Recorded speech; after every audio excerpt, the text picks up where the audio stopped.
ನಮಸ್ಕಾರ, ನೀವು ನೋಡ್ತಾ ಇದ್ದೀರಾ ನ್ಯೂಸ್ ಫಸ್ಟ್. ನಾನು ಉಷಾ. ಅಮ್ಮ ಅಂದರೆ ಪ್ರತಿಯೊಂದು ಮಗುವಿನ ಪ್ರಪಂಚ.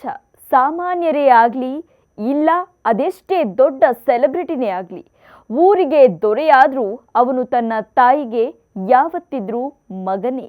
ದೇಶ ಕಂಡ ಅಮೋಘ ಡ್ಯಾನ್ಸರ್, ಕರುನಾಡಿನಲ್ಲಿ ಹುಟ್ಟಿ ಇಂಡಿಯಾದಲ್ಲೇ ಹೆಸರು ಮಾಡಿರೋ ನಟ ಪ್ರಭುದೇವರಿಗೆ ಅಮ್ಮ ಅಂದರೆ ಅದೆಷ್ಟು ಪ್ರಾಣ ಅನ್ನೋದಕ್ಕೆ ಈ ಸ್ಟೋರಿನೇ ಸಾಕ್ಷಿ. ತಾಯಿಗಾಗಿ ಪ್ರಭುದೇವ ಒಂದು ದೇವಸ್ಥಾನವನ್ನೇ ಕಟ್ಟಿದ್ದಾರೆ. ಬರೋಬ್ಬರಿ 39 ವರ್ಷಗಳ ಹಿಂದಿನ ಅಮ್ಮನ ಹರಕೆಯನ್ನ ತೀರಿಸಿದ್ದಾರೆ. ಅವತ್ತು ಪ್ರಭುದೇವ ತಾಯಿಗೆ ದೇಗುಲದ ಸಂಕಲ್ಪ ಕೊಟ್ಟಿದ್ದು ಯಾರು ಗೊತ್ತಾ? ಅಷ್ಟಕ್ಕೂ ಪ್ರಭುದೇವ ತಾಯಿಗಾಗಿ ಕಟ್ಟಿಸಿರೋ ಆ ದೇಗುಲದ ಕತೆ ರೋಚಕವಾಗಿದೆ.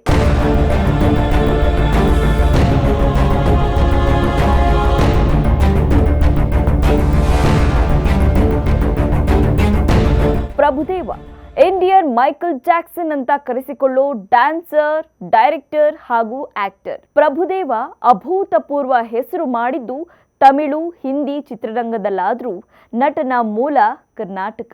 ಅದರಲ್ಲೂ ಮೈಸೂರು, ಚಾಮರಾಜನಗರ ಜನರ ನೆಚ್ಚಿನ ಮನೆಮಗ. ಪ್ರಭುದೇವ ಪೋಷಕರು, ಅದರಲ್ಲೂ ಅವರ ತಾಯಿ ಮಹದೇವಮ್ಮ ಅಪ್ಪಟ ಕನ್ನಡತಿ. ಎಲ್ಲದಕ್ಕಿಂತ ಹೆಚ್ಚಾಗಿ ನಂಜನಗೂಡು ತಾಲೂಕಿನ ಕೆಂಬಾಲು ಸಮೀಪದ ದೂರ ಗ್ರಾಮದವರು. ಈಗ ಇದೇ ಕೆಂಬಾಲು ಗ್ರಾಮದಲ್ಲಿ ಪ್ರಭು ತಾಯಿಯ ಕನಸಿನ ದೇಗುಲ ಕಟ್ಟಿಸಿದ್ದಾರೆ. ಅದು ಯಾರ ದೇಗುಲ ಗೊತ್ತಾ? ಮೈಸೂರು ಚಾಮರಾಜನಗರ ಗಡಿಭಾಗದ ಜನರ ಆರಾಧ್ಯ ದೈವವಾಗಿರೋ ಮಲೈ ಮಹದೇಶ್ವರ ಸ್ವಾಮಿಯ ದೇಗುಲ.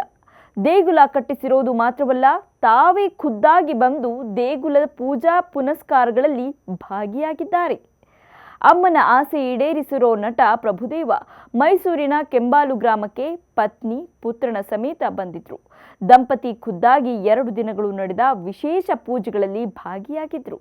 ಪ್ರಭುದೇವ ಮತ್ತು ಪತ್ನಿ ಹಿಮಾನಿ ಕಳಶ ಪೂಜೆ, ಹೋಮ, ಹವನ, ನವಗ್ರಹ ಪೂಜೆಗಳನ್ನ ನೆರವೇರಿಸಿದ್ರು. ವಿಶೇಷ ಏನಂದ್ರೆ ಇವತ್ತು ಪ್ರಭುದೇವ ಅವರ ಪುತ್ರನ ಹುಟ್ಟುಹಬ್ಬ ಕೂಡ. ಇದೇ ಕಾರಣಕ್ಕೆ 3 ಜನ ಒಟ್ಟಿಗೆ ಹೋಮ, ಹವನ ಸೇರಿದಂತೆ ಎಲ್ಲಾ ಪೂಜೆಗಳು ಮುಗಿಯೋವರೆಗೂ ಗ್ರಾಮದಲ್ಲೇ ವಾಸ್ತವ್ಯ ಹೂಡಿದ್ರು. ಎಲ್ಲವನ್ನೂ ಅತ್ಯಂತ ಕಟ್ಟುನಿಟ್ಟಾಗಿ ನಡೆಯುವಂತೆ ನೋಡಿಕೊಂಡ್ರು. ಪೂಜೆ ಮುಗಿದ ಮೇಲೆ ಇಡೀ ಊರಿಗೆ ಪ್ರಭುದೇವ ಊಟ ಹಾಕಿಸಿದ್ದಾರೆ. ತಾವೊಬ್ಬ ಇಂಟರ್ನ್ಯಾಷನಲ್ ನಟ ಅನ್ನೋದನ್ನ ಬದಿಗೊತ್ತಿ ತಮ್ಮ ಹಳ್ಳಿ ಜನರ ಜೊತೆಗೆ, ಮಕ್ಕಳ ಜೊತೆಗೆ ಮಗುವಾಗಿದ್ದಾರೆ. 1986ರಲ್ಲಿ ಮಹದೇವಮ್ಮ ಅವರು ಈ ಕೆಂಬಾಲಕ್ಕೆ ಬಂದಾಗ ಆಗ ಇದ್ದ ಮಾದಪ್ಪನ ದೇಗುಲ ಕಂಡು ಮಮ್ಮಲ ಮರುಗಿದ್ರು. ದೇಗುಲ ಅಕ್ಷರಶಃ ಶಿಥಿಲಗೊಂಡು ಕುಸಿತಗೊಂಡಿತ್ತು. ನಿಮಗೆ ಇನ್ನೂ ಒಂದು ವಿಚಾರ ಹೇಳಬೇಕು. ಮಹದೇವಮ್ಮ ಅಪ್ಪಟ ಶಿವಭಕ್ತೆ. ಅವರಿಗೆ ಶಿವಲಿಂಗಗಳು ಅಂದರೆ ಎಲ್ಲಿಲ್ಲದ ಭಕ್ತಿ. ಹೀಗಾಗಿಯೇ ತಮ್ಮದೇ ಊರಿನ ಮಾದಪ್ಪನ ದೇವಸ್ಥಾನ ಪಾಳು ಬಿದ್ದಿದ್ದನ್ನ ಕಂಡು ಸಂಕಟ ಪಟ್ಟಿದ್ರು. ಹೇಗಾದ್ರೂ ಮಾಡಿ ಮಾದಪ್ಪನಿಗೆ ಒಂದು ಮಂದಿರ ಕಟ್ಟಿಸಬೇಕು ಅನ್ನೋ ಸಂಕಲ್ಪ ಮಾಡಿದ್ರು. ಆ ಸಂದರ್ಭದಲ್ಲಿ ತಮ್ಮ ಕೈಲಿ ಎಷ್ಟಾಗುತ್ತೋ ಅಷ್ಟರ ಮಟ್ಟಿಗೆ ದೇವಸ್ಥಾನವನ್ನು ನಿರ್ಮಿಸಿದ್ರು. ಮಾದಪ್ಪನ ದೇಗುಲ ಪೂರ್ತಿಯಾಗಿರಲಿಲ್ಲ. ಆದ್ರೀಗ 39 ವರ್ಷಗಳ ಬಳಿಕ ತಾಯಿ ಮಹದೇವಮ್ಮನವರ ಆಸೆಯನ್ನ ಮಗ ಪ್ರಭುದೇವ ಈಡೇರಿಸಿದ್ದಾರೆ. ಅಮ್ಮನಿಗಾಗಿ ಮಾದಪ್ಪನ ದೇಗುಲ ಕಟ್ಟಿಸಿ ಸರ್ವ ಪೂಜೆಗಳನ್ನು ನೆರವೇರಿಸಿ ತಾಯಿಯ ಬಯಕೆಯನ್ನ ಪೂರೈಸಿದ್ದಾರೆ. ಇನ್ನು ಪ್ರಭುದೇವ ತಾಯಿ ಮಹದೇವಮ್ಮ ದೇಗುಲ ಕಟ್ಟಿಸಿದ ಈ ಕಥೆಯಲ್ಲೂ ಮತ್ತೊಂದು ಇಂಟ್ರೆಸ್ಟಿಂಗ್ ಸ್ಟೋರಿ ಇದೆ. ಇವತ್ತು ಪ್ರಭುದೇವ ನಿರ್ಮಿಸಿರುವ ಈ ಮಾದಪ್ಪನ ದೇಗುಲ ಸಾಮಾನ್ಯವಾದ ಮಂದಿರ ಅಲ್ವೇ ಅಲ್ಲ.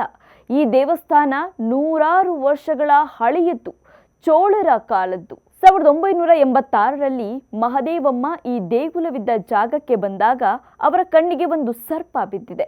ಈ ಸರ್ಪವನ್ನ ನೋಡಿದ ಬಳಿಕ ಮಹದೇವಮ್ಮನವರಿಗೆ ದೇಗುಲ ಕಟ್ಟಿಸುವ ಬಯಕೆ ಹೆಬ್ಬಯಕೆಯಾಗಿದೆ. ವೀಕ್ಷಕರೇ, ನಿಮಗೆಲ್ಲ ಗೊತ್ತಿರೋ ಹಾಗೆ ಮಹದೇಶ್ವರ ಅಂದ್ರೆ ಬೇರಾರೂ ಅಲ್ಲ, ಶಿವನ ಪ್ರತಿರೂಪವೇ ಅಂತಾರೆ. ಹಾಗಂತ ನಂಬಲಾಗುತ್ತೆ ಕೂಡ. ಶಿವನ ಕೊರಳಿನ ಸರವಾಗಿ ಸದಾಕಾಲ ಸರ್ಪ ಇದ್ದೇ ಇರುತ್ತೆ. ಹೀಗಾಗಿ ಅವತ್ತು ಕಾಣಿಸಿಕೊಂಡ ಸರ್ಪವೇ ಮಹದೇವಮ್ಮನವರಿಗೆ ಮಂದಿರ ನಿರ್ಮಾಣ ಮಾಡೋದಕ್ಕೆ ಪ್ರೇರೇಪಣೆ ನೀಡಿದೆ ಅಂದರೆ ತಪ್ಪಾಗೋದಿಲ್ಲ. ಇವತ್ತಿನ ಕಾಲದಲ್ಲಿ ಸ್ವಲ್ಪ ಖ್ಯಾತಿ ಸಿಕ್ಕರೂ ಸ್ಟಾರ್ಗಿರಿ ತೋರಿಸ್ಕೊಂಡು ಓಡಾಡೋರ ಮಧ್ಯೆ ಪ್ರಭುದೇವ ಇವತ್ತು ವಿಭಿನ್ನವಾಗಿ ನಿಂತಿದ್ದಾರೆ. ಅಮ್ಮನಿಗಾಗಿ ಹುಟ್ಟೂರಿಗೆ ದೇವಸ್ಥಾನ ಕಟ್ಟಿಸಿ ಪೂಜೆ ಮಾಡಿಸಿ ತಾಯಿ ಹೃದಯವನ್ನ ಖುಷಿ ಪಡಿಸಿದ್ದಾರೆ. ತಾಯಿ ಮಗನ ಕೆಲಸಕ್ಕೆ ಇಡೀ ಊರೇ ಸಂಭ್ರಮಿಸ್ತಾ ಇದೆ.